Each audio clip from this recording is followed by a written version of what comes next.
Salam sejahtera Malaysia, denyut nadi suara rakyat bergema di channel ini. Apa bakal terjadi di dalam UMNO? Apa bakal terjadi di dalam UMNO? Kemelut dalaman UMNO yang tidak pernah henti-henti, sama ada secara senyap-senyap, secara dalam talian atau secara misteri. Okey, tapi anda boleh tinggalkan komen anda, apa bakal terjadi kepada UMNO dan sebagainya. Adakah UMNO akan menjadi kuat semula seperti dulu kala yang memang hebat, sungguh hebat, atau bagaimana? Itu terpulang pada masa dan keadaan lah. Okey, tapi yang saya nak kongsikan sekarang ini berkenaan dengan Ahmad Zahid Hamidi. Ahmad Zahid Hamidi dan juga Majlis Amanah Rakyat. Rupa-rupanya ini yang telah dicadangkan oleh Ahmad Zahid Hamidi kepada MARA. Timbalan Perdana Menteri Datuk Seri Dr. Ahmad Zahid Hamidi mencadangkan agar Majlis Amanah Rakyat MARA terus menghantar pelajar mereka ke China. Beliau berkata usaha tersebut bukan hanya dapat membuka pintu peluang pendidikan yang luas kepada pelajar daripada Malaysia, tetapi dapat juga memupukkan hubungan bilateral yang kukuh. Usaha itu juga membawa pulang ilmu dan pengalaman yang berharga untuk kemajuan negara kita, kata Timbalan Perdana Menteri itu.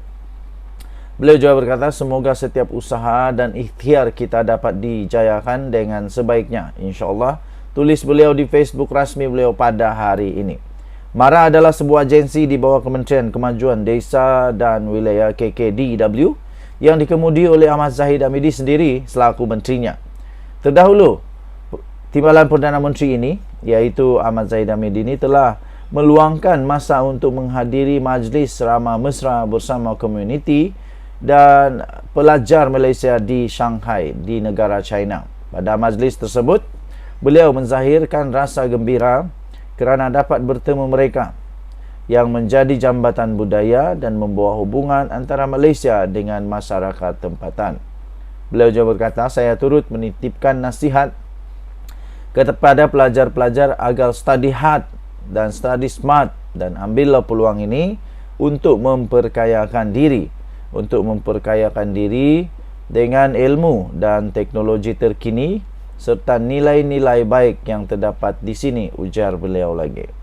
Wisma Putra sebelum ini memaklumkan lawatan rasmi Ahmad Zahid Hamidi adalah untuk bertujuan memperkukuhkan hubungan dua hala.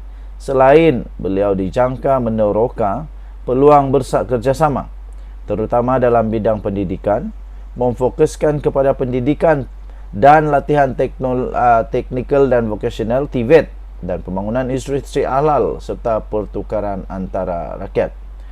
Lawatan rasmi ini sempena dengan undangan daripada Timbalan Perdana Menteri China Ding Xiaoxiang. Itu adalah pertama sejak beliau dilantik sebagai Timbalan Perdana Menteri pada Disember 2022. Ahmad Zahid juga dijadualkan berlepas ke Beijing selepas ini dan dijangka melakukan kunjungan hormat ke atas Perdana Menteri Li Qiang. Okey, so saya juga bersetuju pada pendapat saya begini sajalah. Benda education ni, tentang pendidikan ni, pendidikan untuk semua, dan pendidikan ini haruslah tanpa prejudis, tanpa dikuasai oleh mana-mana politik, tanpa dikuasai oleh mana-mana anasir-anasir ideologi yang tidak baik.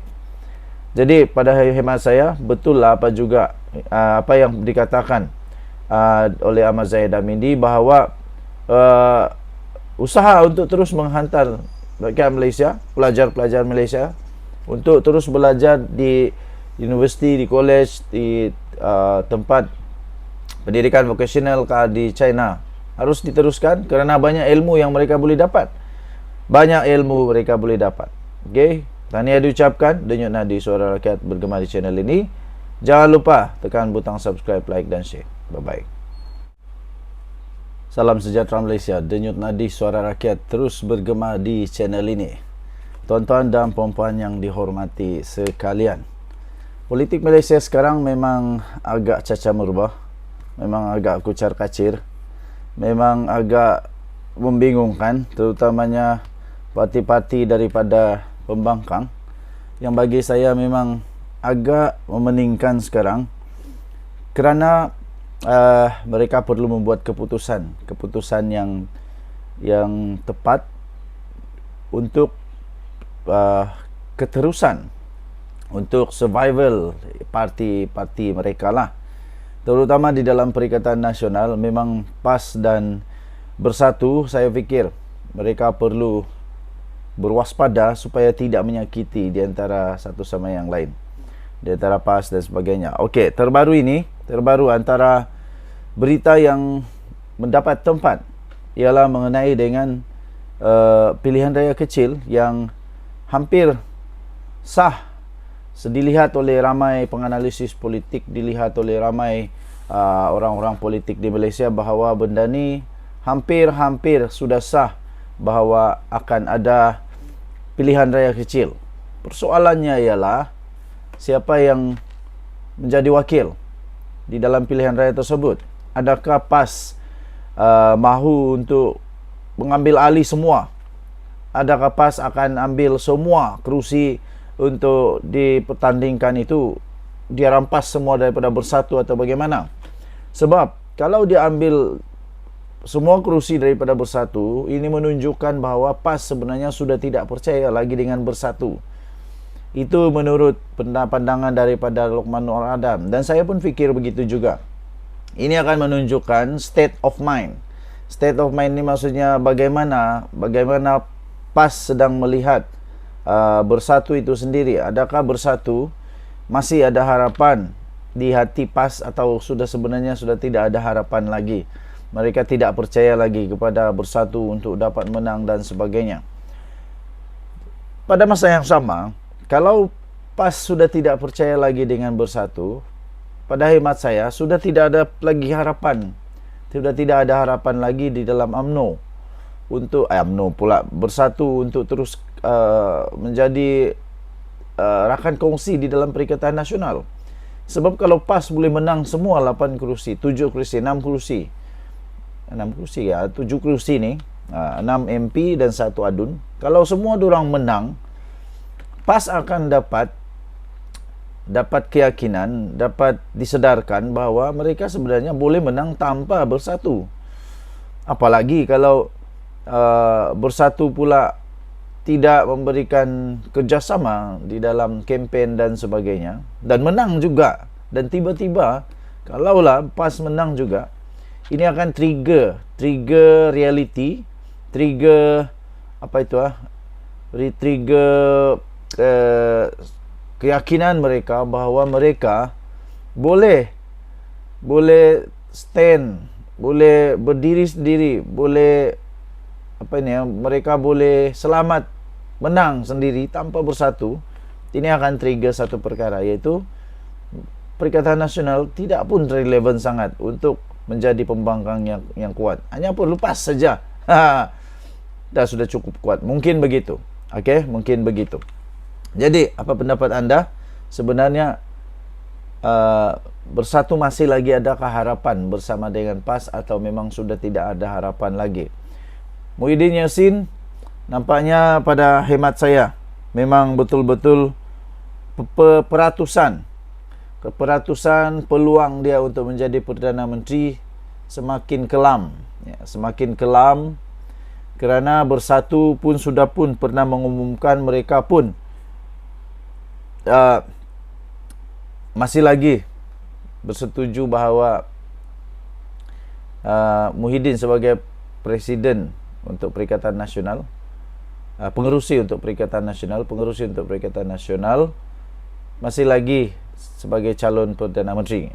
Walaupun begitu, hujah itu serta-merta ditepis, atau idea itu serta-merta ditepis oleh pihak kepimpinan PAS yang menyatakan bahawa mereka tak pernah bincang tentang perkara itu pun.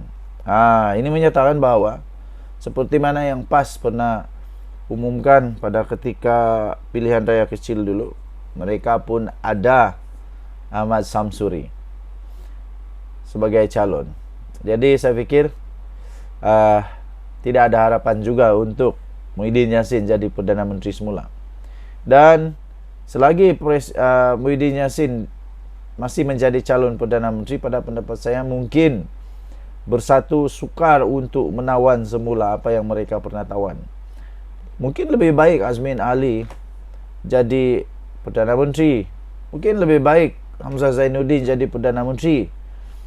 Mereka ada idea yang baru, mereka muka yang baru. At least mereka belum pernah kena cop. Mereka belum pernah kena cop Perdana Menteri gagal. At least mereka belum pernah kena cop Perdana Menteri gagal. Jadi pada hemat saya lebih baiklah kalau Hamzah Zainuddin yang jadi Perdana Menteri, ataupun Azmin Ali yang jadi Perdana Menteri, atau Peja, atau mungkin dari Sabah Ronald Kendi pun boleh jadi Perdana Menteri. Saya pun tidak pasti. Okey, kekalahan demi kekalahan daripada Bersatu nampaknya pasti akan menghantui perasaan. Okey, Denyut Nadi Suara Rakyat bergema di channel ini. Bye-bye.